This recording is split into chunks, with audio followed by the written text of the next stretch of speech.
Welcome to the Joy Meets Pain podcast. I'm your host, Dorcas. As a psychotherapist who has worked with children, couples, individuals, and families for decades, I cannot tell you how many times I've heard people say, my family is the worst, or I'm too embarrassed to talk about my family, or no family is like mine. Well, guess what, listeners? All families have ishness, foolishness, happiness, shadiness, loneliness, forgiveness, hopefulness, goodness, and the list goes on. If you come from a family and are trying to navigate your family relationships, then welcome. Please keep in mind, I am not providing therapy or medical advice. And here's a heads up. Once in a while, I will curse. So if you're looking for a clean, no foul language kind of show, this is not it. All right, so here we are, episode 11 already, if I'm not mistaken. And today I have a wonderful guest with me, or I should say co-host, Tafadzwa. I will have her introduce herself. And Tafadzwa, feel free to share what you'd like about yourself. Mm-hmm. Hi everyone, I'm Tafadzwa and I am 33 years old, figuring life out. I am in the wellness space and the creative space. And yeah. All right, so Tafadzwa, she also goes by Taffy, so you might Mhm. hear me call her Taffy.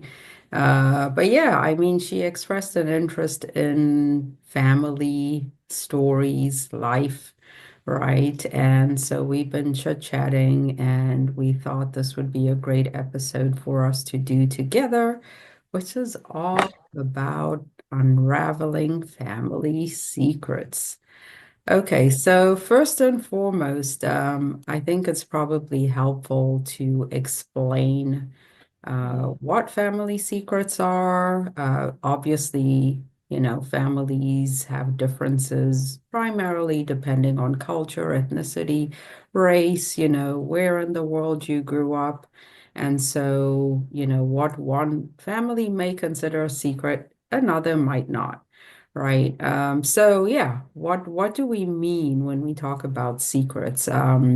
So I will share, I guess, my perspective, and then Taffy, you can chime in and share what your thoughts are about secrets. Right. Yeah. So secrets is obviously information, behaviors, anything that is done and not to disclose to the majority of the family members, right? And reasons behind that also vary, which we'll talk about.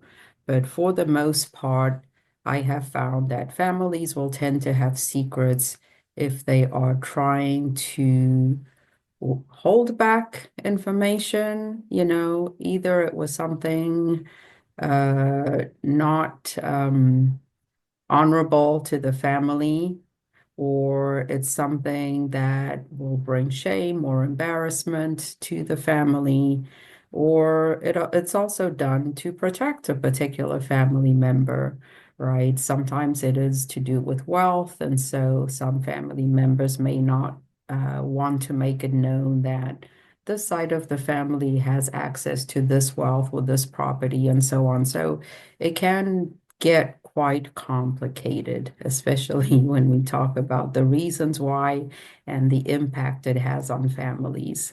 So what are your thoughts? What do you see, or how would you define a family secret? And, what do you think the reasons are behind people keeping secrets in families? Yeah, so I definitely agree with you, and I think sometimes it's not necessarily completely withholding. I think sometimes it also can be minor omissions or changing a story. Mhm. And again, to protect a family member, to uphold a certain image. Mhm. And I think. I can't speak for other cultures, but for example, in African cultures, I think there is a, a high consideration for what will other people think, what will the neighbors think, what will the community think. And so it's very important to uphold a certain level of um, uprightness, so to speak. And because of that, I think many things get swept under the rug and look and act a certain way. And yeah. Yeah, yeah. Well, I was chuckling to myself when you said minor omission. For sure. I think, families would categorize that differently. Well, we thought it was minor and, we didn't think it was a big deal. So that's definitely a definition that I think many can use as an excuse. But absolutely, I think protecting a family member is a huge one. Yeah. And that fear of judgment, especially by the extended family or the community or society, right? Church. Church. Oh, yes, let's not forget the church. And secrets in the church. I mean, that would be Oh another yeah. Oh episode yeah. altogether. Right. So yes, and I think you also mentioned, previously, power dynamics, right? So maintaining control, authority within the family. So, Hmm. grandparents this might be their way of extending control, or parents, or siblings over the younger siblings. I have seen this happen as well. So absolutely, these are reasons, right? So, I mean, when I think of family secrets, a lot come to mind, right? Hmm. We can think about affairs, we can think of children, who come out of these affairs. We can talk about domestic violence, Hmm. which unfortunately is common. In some cases, murder, not necessarily related to domestic violence. These are just some examples I'm throwing out there. Can you think of others or that you may have come across? Um, so just touching on affairs, I mean, that can also go in various directions. It could be, of course, the typical just a parent or a family member having an affair, and then that then extends to maybe discovering siblings later on in life, or maybe a child being raised as Hmm. a cousin, for Yes, example, as opposed yes, to, oh, this is your sister, and then yes. later finding out that, oh, this was actually a sibling and not a Yeah, cousin or an aunt or my nini. yeah, yeah, Yeah. And what else? What else comes to mind? Paternity identity as yes. well. I mean, that also feeds into finding out later that someone is of the same bloodline, DNA test revelations, adoption secrets. Mm, So a child might grow up thinking, these are my parents, and then later on finding out, oh, you're adopted, yeah, or yeah. yeah, Those are two that come to mind. yeah, Financial and yeah, inheritance secrets yeah. can go again in many directions, maybe hidden debts, bankruptcy, Mhm, uh, a will or mhm, a hidden will that later comes out, or a will that was manipulated to benefit certain family members or lack thereof. mhm, mhm. Yeah, yeah. And, I want to add, I think one of the family secrets that I have found to be unfortunately very common is also child sexual abuse, incest, and Yes, I think it's disheartening to see just how prevalent this is in families. Mm-hmm. So, it always leaves me wondering who's doing the protecting? Why aren't the children being protected? Yeah, Why is this not being addressed? Because it has a lifelong impact, yeah, right? And so you will then see adults coming to therapy and they will just mention it, some of them, as if it was something that happened and, oh, I've moved on or I've forgiven or, we never talked about it. And they may just even say it in one sentence, you know, mm-hmm. Yeah, but you can see the impact it has had on the person's functioning in terms of the relationships they've had and behaviors that they've engaged in, and a lot of evidence to show low self-worth, that yeah, they don't value themselves. And unfortunately, yes, the the abuse, the sexual abuse has a lot to do with this as well.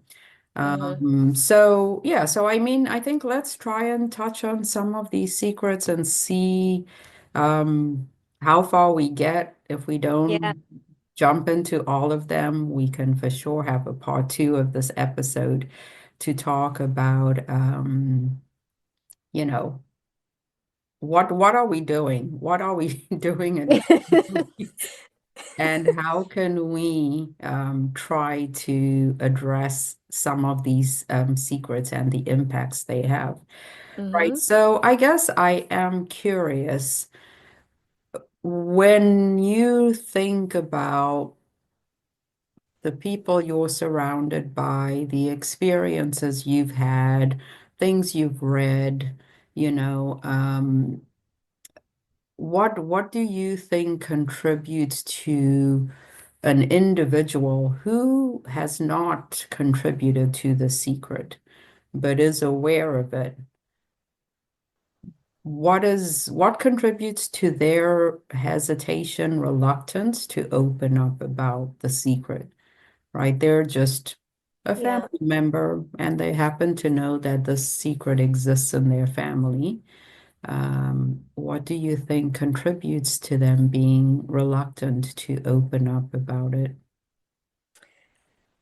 Oh, I think there are many ways this could go. A few that come to mind would be um fear of being ostracized or becoming estranged because it's almost like you are a sellout or you are exposing um, things that shouldn't be exposed. And so, again, how that looks to everyone else. And if we tie that in with wanting to protect a certain family member, it can be seen as you are exposing that family member and you are putting them in danger.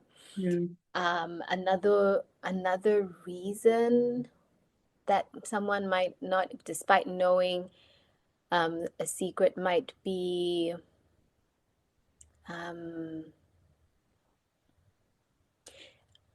I think it can be complicated depending on what the secret is, how maybe that you might be benefiting from being from keeping quiet. So let's say maybe financial benefit, or maybe you're living in the same house as the family, and should you then expose this thing, it might mean you get cut off financially. It might mean whatever help you've been receiving, you won't receive anymore.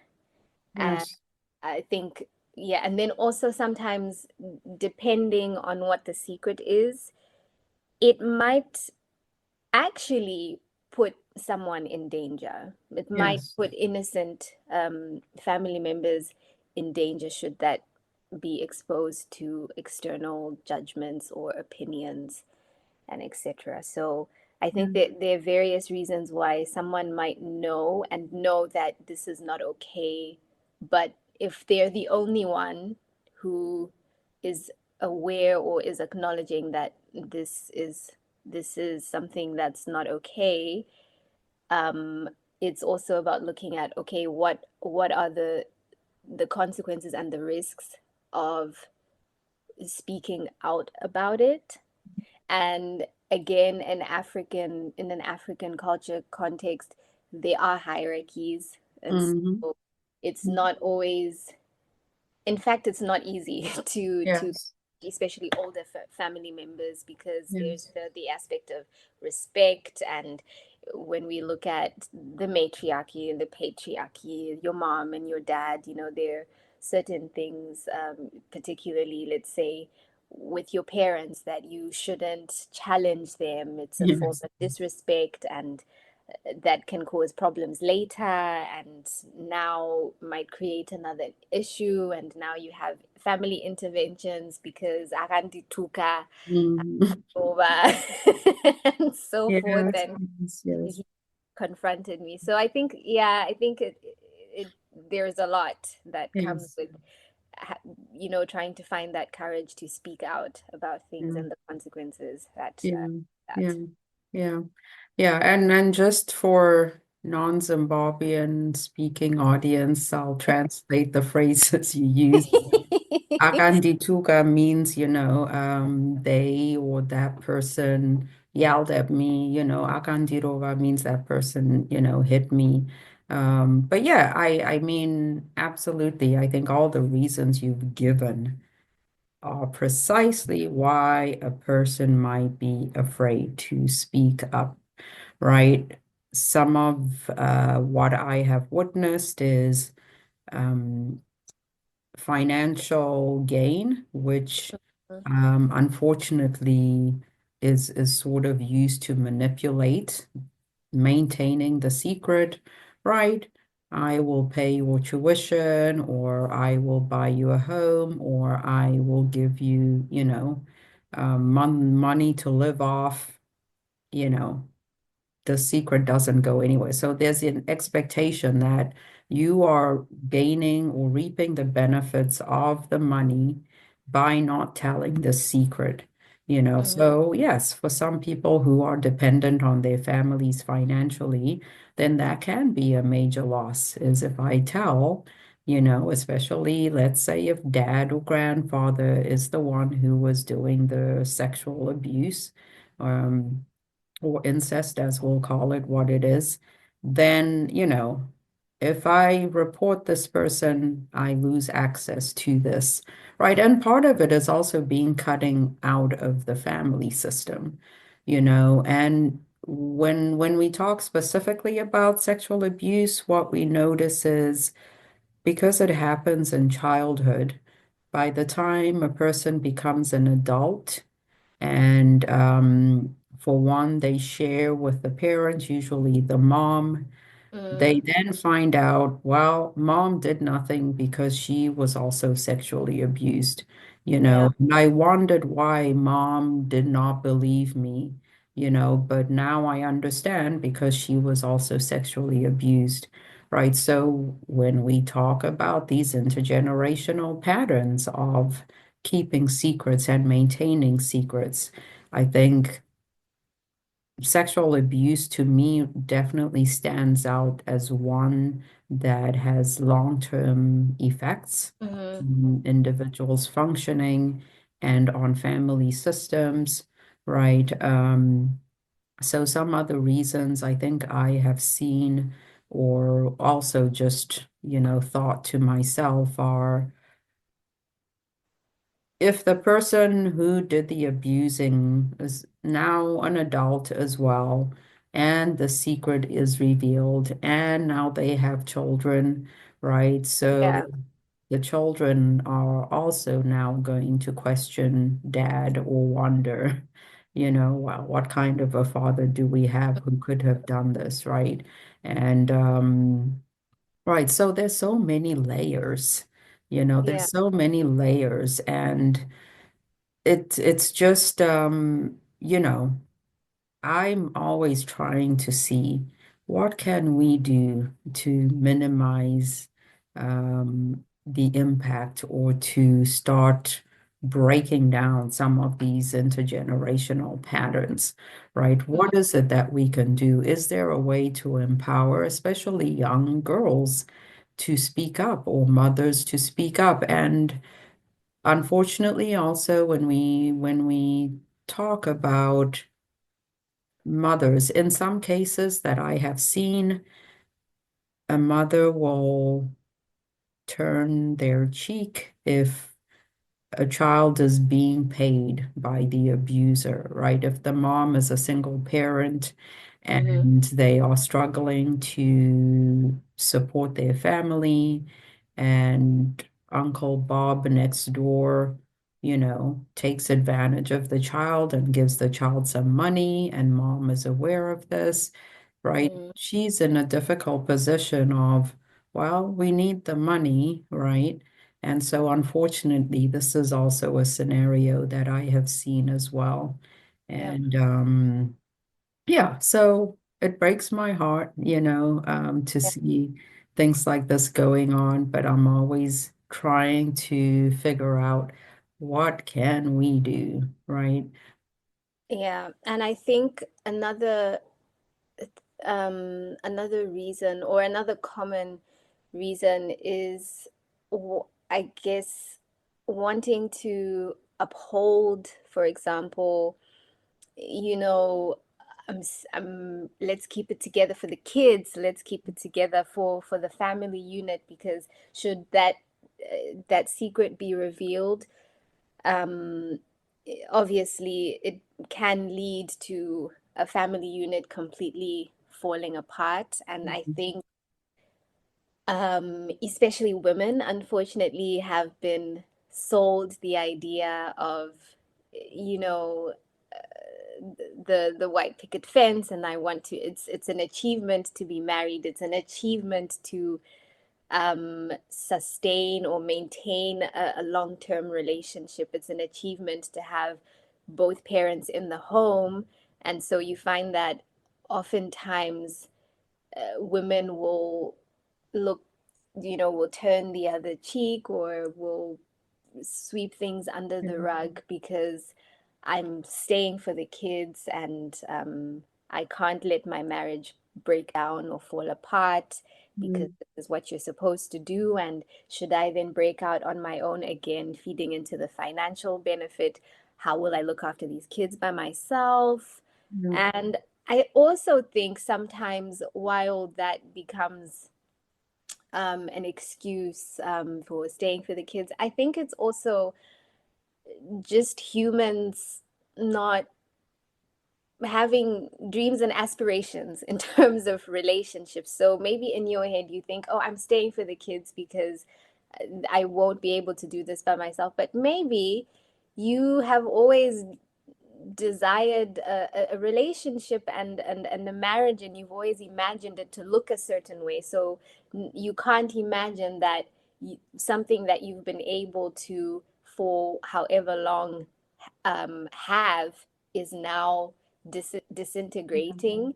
And Mhm. because you don't want to acknowledge that, you'll say, okay, we're doing this because it's for the kids and it's for the family unit. And so Mhm. I think there's something to be said about that as well. Yeah, yeah, absolutely. And I have also seen the same happen where some mothers, unfortunately, it's often mothers, they are burdened with the responsibility of nurturing, of raising great kids, of taking care of their families and homes. And so they are always also the first to get blamed by children and everyone else, right? If children turn out poorly, well, your mom didn't do a good job, and mom, I blame you for this, right? So Mm, it's very unfortunate that this is how these family systems work as well. But I have also seen mothers who stay for the wrong reasons, and mm, they think it is helping the children, and it's not yeah, at all, children are so intuitive and they pick yeah, up on everything. And, in many cases, children are the ones who start to encourage the mom to leave a terrible relationship. Um, yes, yeah, yeah. And so you brought up an excellent point when we were discussing this topic, and you mentioned how trust is eroded because of family secrets. Mm-hmm. Now, when I think again about the secret that has the greatest impact, which is sexual abuse, Mm-hmm. trust is completely gone for those individuals.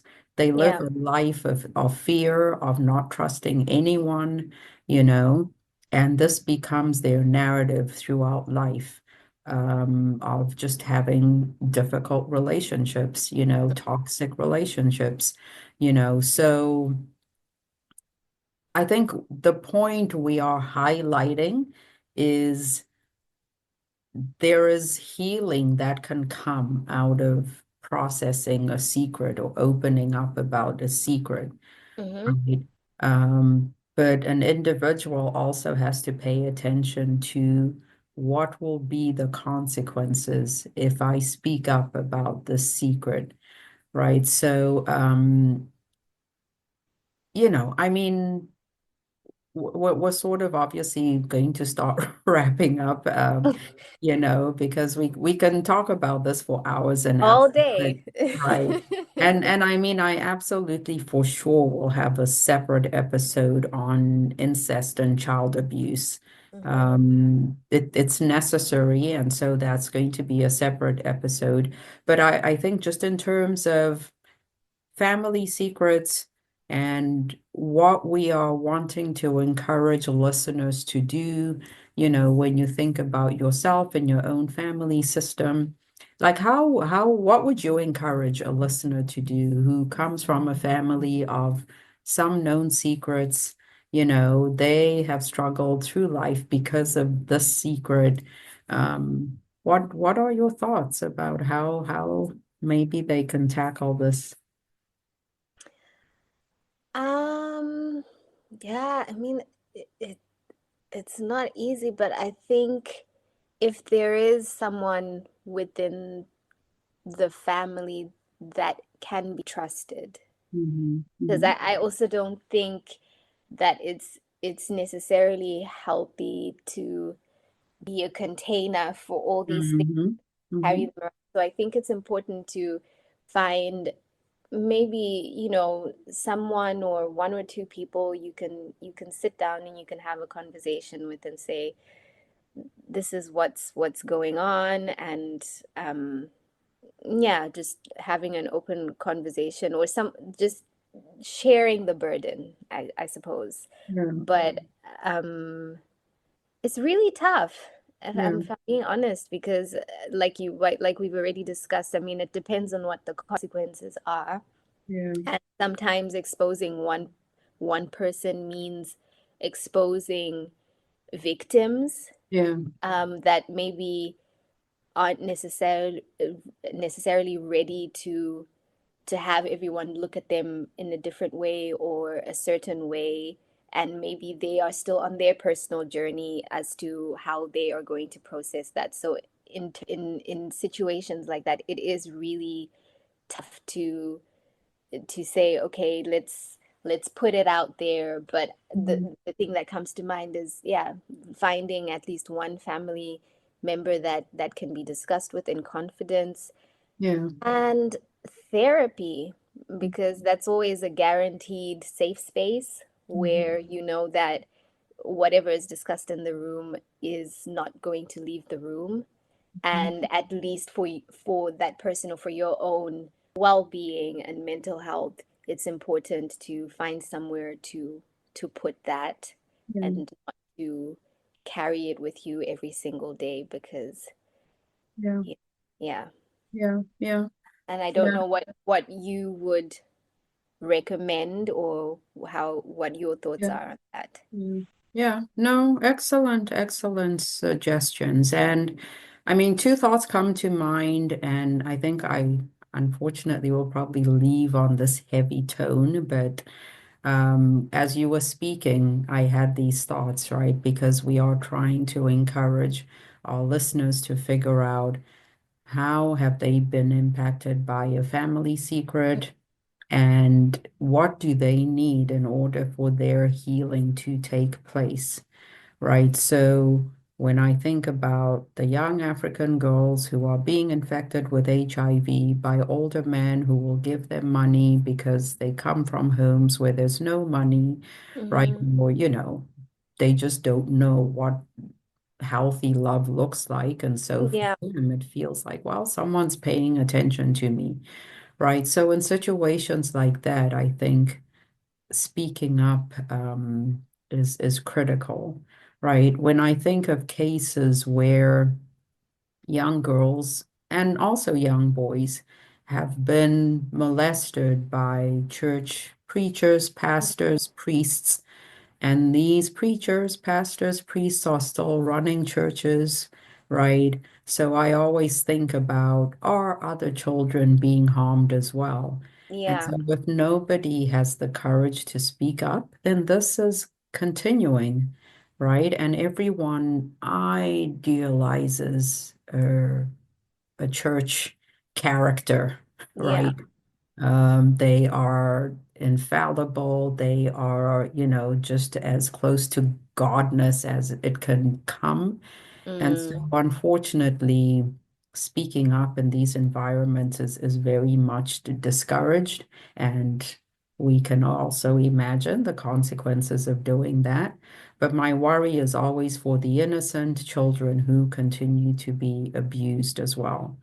yeah. So, trying to see if you belong to a church, maybe your father is the pastor, because this does happen as well. Oh, yeah. Um, Right. So is there someone that you trust that you can open up to, that you can express a concern to about this having happened to you? Because it's such a critical part of your own healing, right? So Mm-hmm. I think, we encourage listeners, anyone who wants to share a story of their experience. Obviously, we do it anonymously. We don't mention names or any identifiable information, but letting that story out is a part of the healing. And Yeah, this is something that is encouraged in therapy, is to process what happened, because the more we contain it or compartmentalize or suppress, it doesn't go anywhere. It's building up and growing internally and probably becoming some sort of cancerous yeah. cyst, right? Or some autoimmune disease. Exactly, exactly. So I think, yeah, our ask for listeners then would be is think about your own story, think about your family system, think about ways you could start seeking your healing and what that looks like and who you would feel comfortable opening up to as well.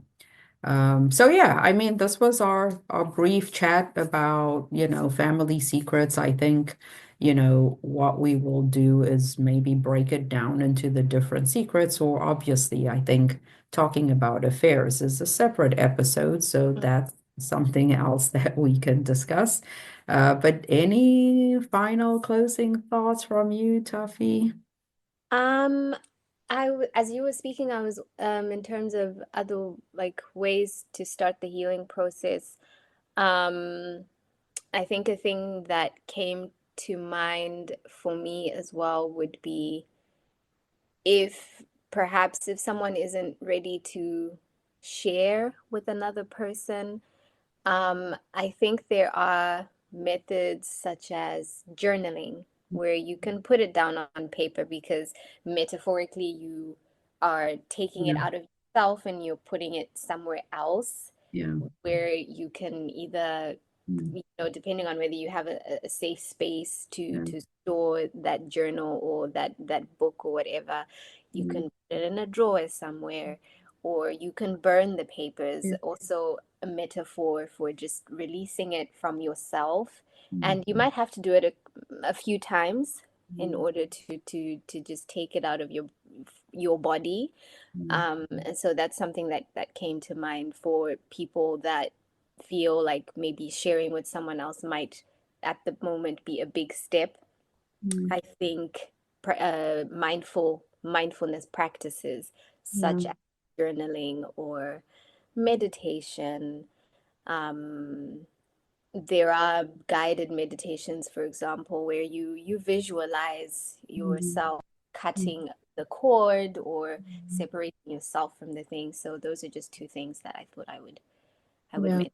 Yeah. Yeah. Well, thanks for adding those. I mean, you're the mindful guru, so I think yes, I appreciate you adding that. And the therapeutic writing that you mentioned through journaling, it can also be healing to write the abuser a letter without Yeah. sending the letter, right?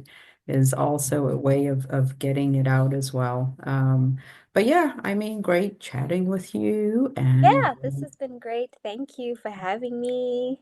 yes, absolutely. We will chat again soon. Stay well and take care of yourself, okay? Yep. All right. I hope you found this episode informative and engaging. If you found it meaningful in some way and have comments to share, or you would like to share your family story, whether joyful or painful, please send an email to info@joymeetspain.com. Thank you for tuning in and for allowing me to spend this part of your day with you. Please like, rate, and subscribe wherever you get your podcast. And of course, please spread the word. Till next time, stay well and stay present.